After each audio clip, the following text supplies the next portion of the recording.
Hello student. So the next topic of this chapter is ionization enthalpy. Let us study this topic, very important topic. First we will talk about the definition.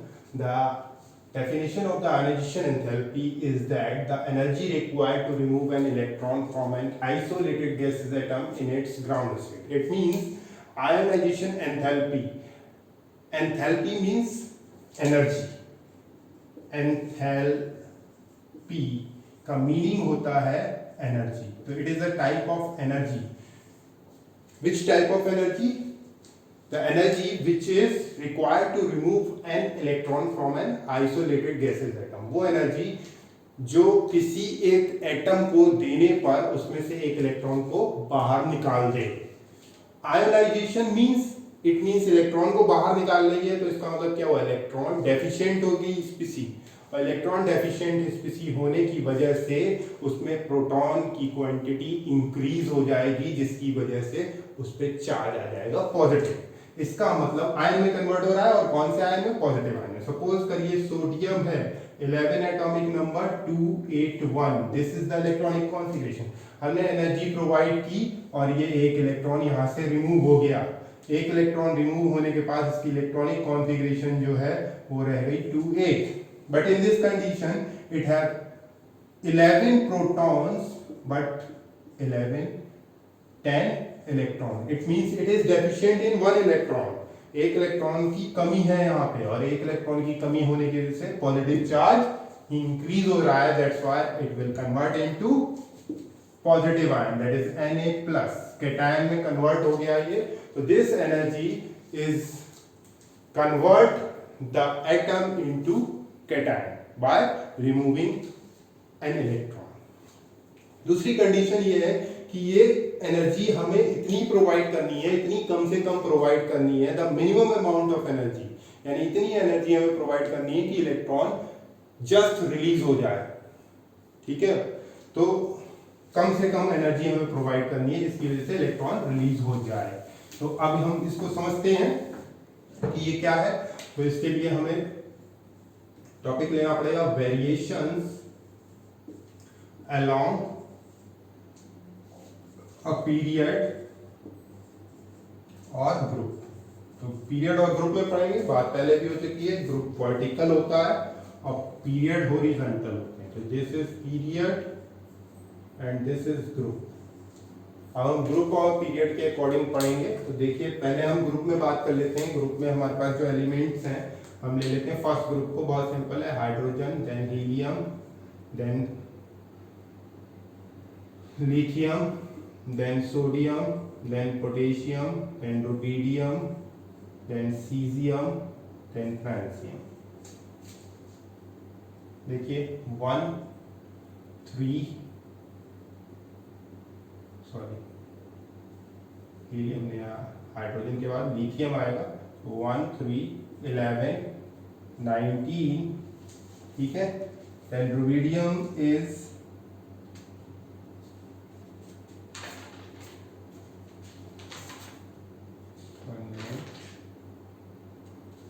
37 and cesium is 55 and 87.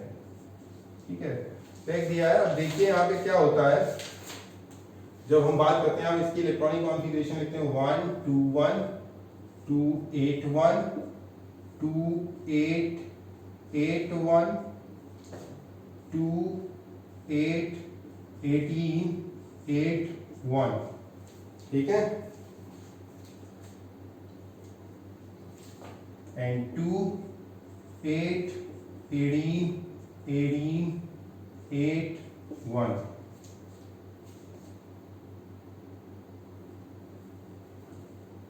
Two, 8, 18, 32, 18, 8 1.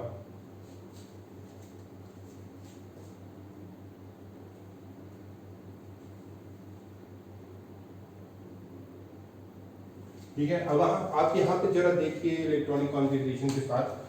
आप देखिए यहाँ पे 1 2 3 के इस तरह से ये energy shells हो गए. यहाँ पर एनर्जी शेल्स जो है वो 1 एनर्जी शेल है, यहाँ पे 2 energy shell, 3 energy shell, 4 energy shell, 5 energy shell, 6 energy shell and 7 energy shell. यानी हम जैसे जैसे नीचे आ रहे हैं, when we move down the group, तो the number of shells increases. तो नंबर ऑफ शेल्स अगर इंक्रीज हो रहे हैं तो कंडीशन क्या होगी? दिस इज 1 2 3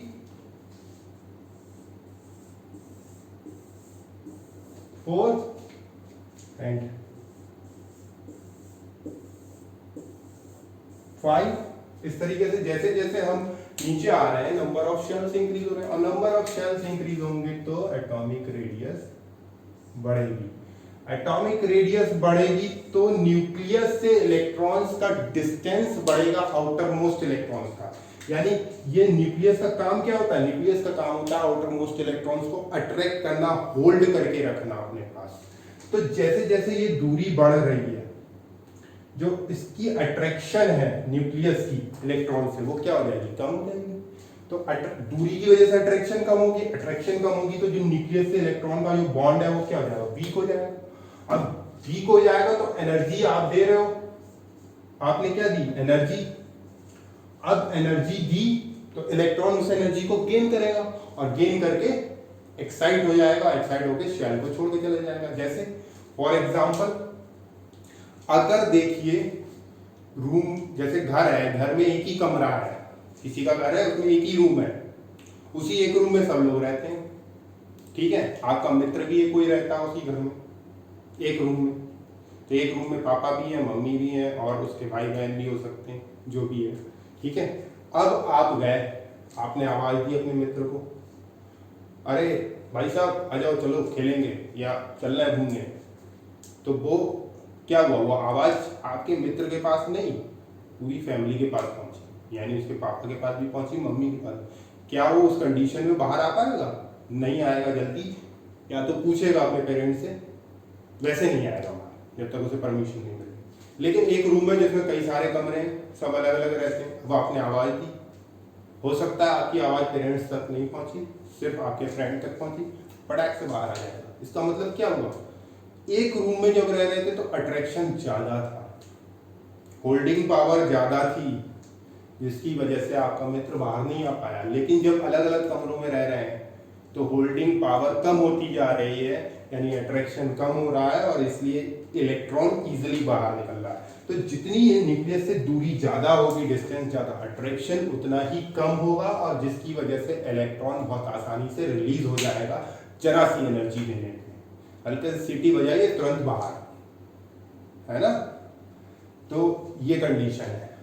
लेकिन अगर न्यूक्लियस बहुत पास में है तो इलेक्ट्रॉन नहीं निकल पाएगा जल्दी, ज्यादा एनर्जी, बहुत ज्यादा एनर्जी देनी पड़ेगी तब निकल पाएगा।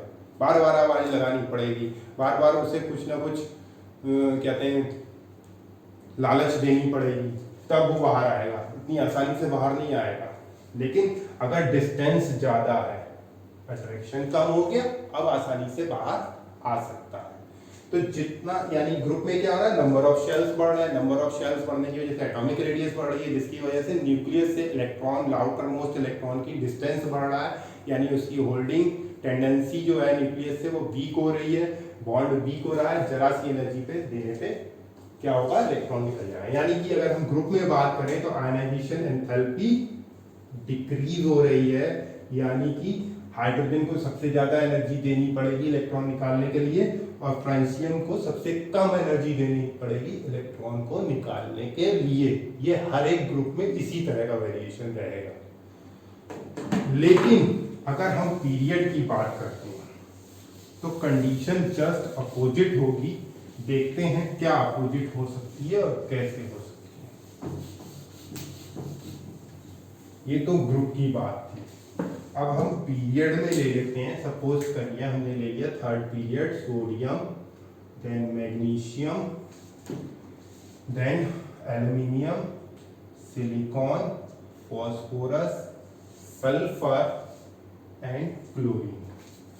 Atomic number 11, 12, 13, 14, 15, 16 and 17. Electronic configuration 281, 283, 284, 285, 286, 287.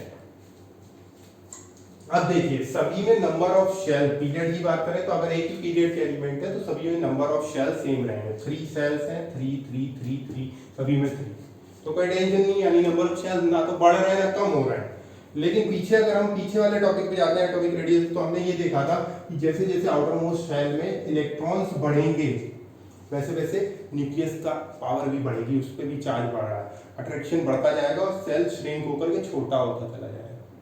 और जब शेल श्रिंक होकर के छोटा होगा तो सपोज करिए ये कंडीशन है यहाँ पर, अब यहाँ श्रिंक हो गया क्योंकि यहाँ एक इलेक्ट्रॉन बढ़ा, तो साइज जो है वो छोटा हो जाएगा थोड़ा सा, इससे थोड़ा सा छोटा हो गया, यहाँ आते तो और छोटा हो जाएगा, और छोटा हो गया साइज। तो जैसे जैसे साइज छोटा होगा ये जो डिस्टेंस है एटॉमिक रेडियस जिसे हम कहते हैं, ये क्या हो जाएगी, कम हो जाएगी। यानी कि जो लास्ट सेल है, आखिरी वाला सेल, वो न्यूक्लियस के पास आता चला जाएगा, और जब वो पास आता जाएगा तो ये डिस्टेंस कम हो रही है, पास आता जा रहा है तो अट्रैक्शन बढ़ता चला जाएगा, यानी यहाँ अट्रैक्शन सबसे ज्यादा होगा, अट्रैक्शन, क्योंकि यहाँ लास्ट में 7 इलेक्ट्रॉन है और न्यूक्लियस की चार्ज भी बढ़ रहा है, न्यूक्लियस का चार्ज भी सबसे ज्यादा है। यहाँ जो है अट्रैक्शन है वो 17 इलेक्ट्रॉन और 17 प्रोटॉन का अट्रैक्शन है, और यहाँ जो है वो 11 इलेक्ट्रॉन और 11 प्रोटॉन का अट्रैक्शन है। तो कहाँ अट्रैक्शन ज्यादा होगा, यहाँ, और यहाँ अट्रैक्शन ज्यादा होगा तो जो बॉन्ड है न्यूक्लियस और आउटर मोस्ट इलेक्ट्रॉन के बीच में वो बहुत ज्यादा हो जाएगा, बहुत मजबूत, बहुत स्ट्रेंथ हो जाएगी उसकी, जिसकी वजह से आउटर मोस्ट इलेक्ट्रॉन्स को निकालने के लिए हमें बहुत ज्यादा एनर्जी देनी पड़ेगी, और इसलिए आयनाइजेशन एंथैल्पी इसकी कम होगी और इसकी ज्यादा, यानी पीरियड में ये क्या हो रही है, इंक्रीज हो रही है। जैसे जैसे एटॉमिक नंबर बढ़ेगा, when we move in a period from left to right, the ionization enthalpy increases due to size decreases, attraction between the nucleus and the outermost electron increases, and the nucleus charge increases. That's why ionization enthalpy increases. समझ में आ गई बात? बहुत simple phenomena है। तो period में increase होगी और ग्रुप में डिक्रीज होगी। इसको बहुत ध्यान से समझिए इस कॉन्सेप्ट को, क्योंकि यहाँ पे अब हमारा मेन चैप्टर एक तरीके से स्टार्ट हो गया। जो कॉन्सेप्ट आपने आप 10th में नहीं पढ़े थे वो पढ़ाए जा रहे हैं, वो पढ़ाए जाएंगे। तो यहाँ आयनाइजेशन एंथैल्पी में बहुत सारे वेरिएशंस हैं। अभी तो मैंने सिंपल वेरिएशंस आपको दिखाए हैं, ठीक है, जो पीरियड और ग्रुप में होते हैं। नेक्स्ट ग्रुप वीडियो में हम कंपैरिजन करेंगे एलिमेंट्स का आयनाइजेशन एंथैल्पी में, तो वहां पे वेरिएशंस आएंगे और बहुत सारे एक्सेप्शंस भी आएंगे, उनको बहुत ध्यान से समझना है। तो उसके लिए पहले हमें मेन कॉन्सेप्ट बहुत अच्छी तरीके से पता होना चाहिए। तो इसको ध्यान से देखिए, फिर आगे हम नेक्स्ट वीडियो में डिस्कस करेंगे इसी टॉपिक में कुछ और exceptions and explanations. ठीक है, थैंक यू।